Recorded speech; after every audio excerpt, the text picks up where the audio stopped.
لیکن غصے کو پی گیا. حدیث ہے اللہ کے نبی فرما رہے ہیں جس کو غصہ آیا اور وہ غصہ نکالنے پر قادر تھا لیکن غصے کو پی گیا، اللہ قیامت کے دن جنت کی حوریں اس کے سامنے کھڑی کر دیں گے اور فرمائیں گے جو پسند ہے لے لے اس میں سے. کس بات پر؟ غصہ پینے پر. تو سب نیت کرو بھی اپنے غصے پہ قابو پانا ہے انشاءاللہ. اپنے غصے پہ کیا کرنا ہے؟ کسی سے لڑنا جھگڑنا. ہمارا دین کیا سکھاتا ہے؟ معاف کر دو. اللہ کے نبی نے فرمایا تم لوگوں کو معاف کرو اللہ تمہیں معاف کر دے گا. بنی اسرائیل کا ایک آدمی اللہ کے دربار میں پیش ہوا، گناہوں کا رجسٹر بھرا ہوا ہے، نیکیوں کا رجسٹر خالی ہے. ایک نیکی ہے باقی گناہ ہی گناہ ہے. نیکی کیا ہے کہ لوگوں سے درگزر بہت کرتا تھا. اللہ نے فرمایا یہ ہمارے بندوں سے درگزر کرتا تھا، ہم اس سے درگزر کرتے.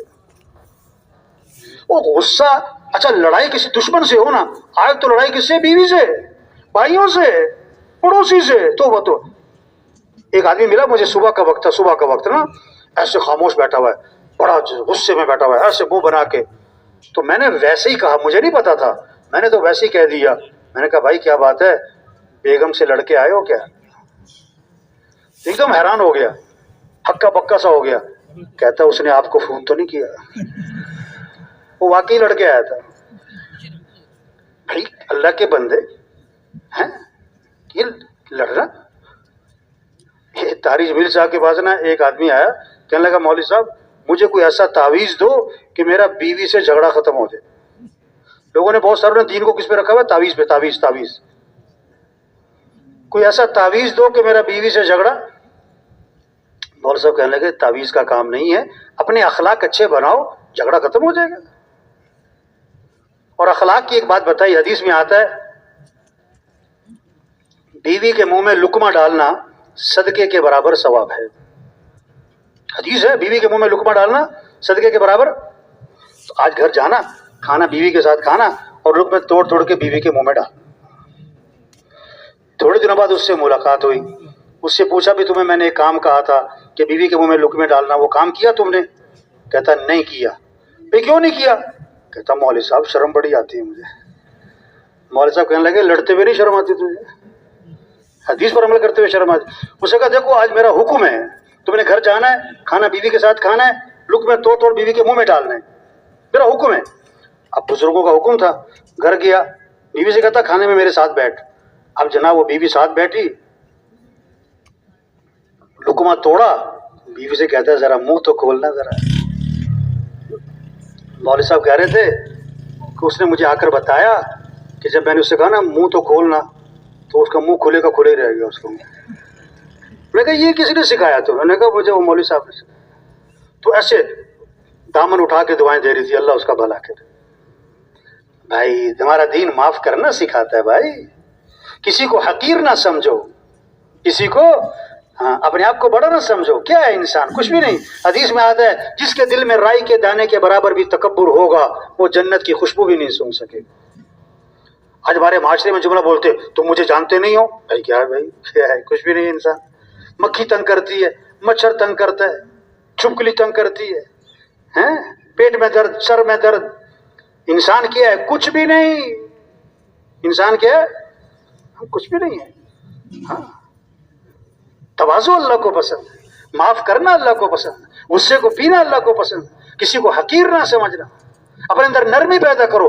اللہ بھی نرم، اللہ کے نبی بھی نرم. مسلمان کی شان بتائی اللہ کے نبی نے، ہین لین قریب سہل. ایمان والا نرم مزاج ہوتا ہے، نرم طبیعت ہوتا ہے، لوگوں کے قریب ہوتا ہے، اس سے ملنا بہت آسان ہوتا ہے. نرمی پیدا کرو. بعض لوگ ماشاءاللہ اتنے خوش اخلاق، نرم مزاج، ہنس مکھ، اچھی طبیعت، چہرہ کھلا ہوا کہ لوگ ان کا نام رکھ دیتے ہیں پاپا میٹھا، چاچا میٹھا. بعض اتنے غصے والے ہوتے ہیں، ماتھے پہ بل، ہر وقت یہ کر رہے ہو، سیدھے بیٹھو، یہ کر رہے ہو. لوگ ان کا نام رکھ دیتے ہیں بابا کوڑا. پشتوں میں کہتے ہیں ترخ بابا. تو کیا بنو بھائی؟ نرم بنو. کیا بنو بھائی؟ نرم بنو. حضرت انس رضی اللہ عنہ فرماتے ہیں میں نے 10 سال خدمت کی حضرت محمد مصطفیٰ صلی اللہ علیہ وسلم کی، اور 10 سال کے عرصے میں اللہ کے رسول نے مجھے کبھی بھی کیوں کا لفظ نہیں فرمایا. کتنے سال؟ کون سا لفظ؟ یہ کیوں کیا تم نے، یہ کیوں نہیں کیا تم نے؟ 10 سال ہم 10 دن میں 10 مرتبہ کہتے ہیں یہ کیوں کیا، یہ کیوں نہیں کیا، یہ کیوں کیا؟ تو بھائی کیوں کا لفظ زبان سے کیا کریں؟ ختم. اور کیوں کی جگہ کون سا جملہ لاؤ؟ کوئی بات نہیں. کیوں کی جگہ کیا لاؤ؟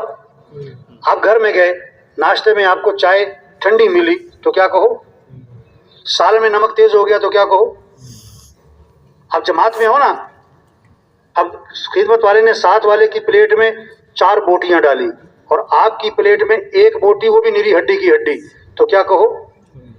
کوئی بات نہیں. اب جماعت میں کھانا کھانے بیٹھے نا، آپ کی پلیٹ میں 2 بوٹیاں ڈالی خدمت والے نے، 2 ساتھی کھانا کھا رہے ہیں. اب جو ساتھی سامنے بیٹھا تھا نا، اس نے پہلے 1 بوٹی اٹھائی، پھر دوسری بوٹی بھی اٹھا کے کھا گیا، تو کیا کہو؟ لڑنا نہیں ہے کہ دوسری بوٹی کیوں کھائی تم نے، پھر کیا ہو گیا بھائی؟ کوئی بات نہیں. کیا کہو؟ آپ نے 5 کلو گوشت دیا لا کے گھر میں بیگم کو کہ قورمہ بناؤ شام کو، اور دیکھو مرچ ڈالنے سے پہلے نا میرا سالن نکال دینا، مجھے مرچ سے پرہیز ہے، بھولنا نہیں. انہوں نے کہا ہو جائے گا. آپ نے دوپہر کو کھانا نہیں کھایا کہ شام کو قورمہ کھانا ہے، بڑی خوشبو آ رہی ہے، گھر پہنچے دسترخوان پہ بیٹھے، بڑی بھوک لگی ہوئی ہے. بیگم سے کہا کہ وہ میرا سالن جو ہے بغیر مرچ والا وہ بھی لے آؤ. انہوں نے کہا اوہ میں تو بھول گئی، میں نے تو سارے میں مرچ ڈال دی. تو آپ کیا کہو؟ اب کہنا آسان ہے، اس وقت کہنا. میرا پچھلے دنوں کہیں بیان تھا تو میں نے یہ بات کہی کہ مرچ اگر سارے میں مرچ ڈال دی تو آپ کیا کہو؟ کوئی بات نہیں. ایک بندہ کھڑا ہو گیا بیان کے دوران، کہتا ہے کیا بات ہے، بھوکے ہی سو جائے پھر وہ. اور بھائی اخلاق اچھے، یہ محنت ہے تبلیغ میں. نرم بنو، معاف کرنا سیکھو بھائی. ہاں اپنے معاملات صاف ستھرے بناؤ. حدیث میں آتا ہے ایک صحابی نے عرض کیا حضور مجھے ایسا عمل بتلائیں کہ میں مستجاب الدعوات بن جاؤں، میری ہر دعا قبول ہوا کرے، مجھے ایسا عمل بتلائیں. آپ نے کوئی لمبی چوڑی فہرست نہیں گنوائی، آپ نے فرمایا اپنی کمائی کو پاکیزہ بنا لو، تمہاری ہر دعا قبول ہوا کرے گی. کسی کا حق نہ دبانا، کسی کا پیسہ نہ مارنا. ہاں آپ کے پاس جنازہ لایا گیا، آپ نے فرمایا یہ جو مرنے والا تھا اس نے لوگوں کے پیسے تو نہیں دینے. جواب ملا حضور اس نے لوگوں کے پیسے دینے. فرمایا میں اس کا جنازہ نہیں پڑھاؤں گا. اتنی سخت بات ہے. وہ خیر کا زمانہ تھا، ایک صحابی کھڑے ہو گئے، عرض کہ حضور اس مرنے والے کا سارا قرضہ میرے ذمے. آپ نے جنازہ پڑھا دی. او بھائی مرنے سے پہلے لوگوں کا حق دے دو. لوگ اپنی بہن کے گھر میں نا کھانا نہیں کھاتے، بہنوں کے گھر کھانا نہیں کھایا جاتا ہے. اور پتہ کیا ہے، 20 لاکھ روپے دبائے ہوئے، 40 لاکھ روپے دبائے ہوئے، 1 کروڑ روپے دبائے ہوئے، وراثت میں حق اس کو، ویسے کھانا نہیں کھائیں گے. اچھا ایک عجیب بات لوگ بولتے ہیں، بھائی تم نے بہن کو حق کیوں نہیں دیا؟ کہتے میں نے جہیز دے دیا تھا. ہم نے کیا؟ ایک سے پوچھا تم نے فجر کی نماز کیوں نہیں پڑھی؟ کہتا میں نے تہجد پڑھ لی تھی. ارے تہجد کی فرض اپنی جگہ ہے، تم تہجد چاہے نہ بھی پڑھتے.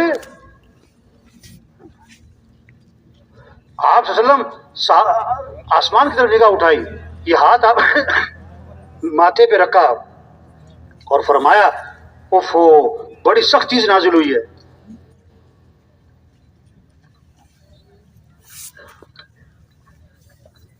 دوسرے دن ایک صحابی نے ہمت کر کے پوچھا حضور کیا سخت چیز نازل ہوئی؟